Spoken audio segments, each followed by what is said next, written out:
Hello viewers, কেমন আছেন সবাই?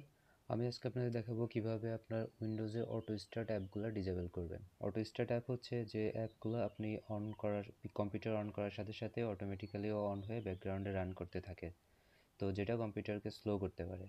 তো চলুন দেখি কিভাবে করে। প্রথমে আমরা টাস্ক বার থেকে রাইট ক্লিক করে চলে যাব টাস্ক ম্যানেজারে। আপনারা চাইলে অল্টার কন্ট্রোল ডিলিট কি চেপেও এখানে আসতে পারেন। তারপরে চলে যাব স্টার্ট আপ অ্যাপস। এগুলো হচ্ছে আমার অ্যাপ লিস্ট। তো আমি এখান থেকে দেখব কোনটা আমি ডিসেবল এনেবল করব। যেমন মাইক্রোসফট টিমস আমার আপাতত লাগছে না, তো আমি এটা ডিসেবল করে দিব। এখানে রাইট ক্লিক করে ডিসেবল।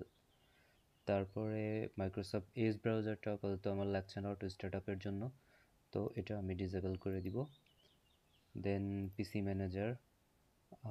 ম্যানেজারটাও ডিসেবল করে দিব।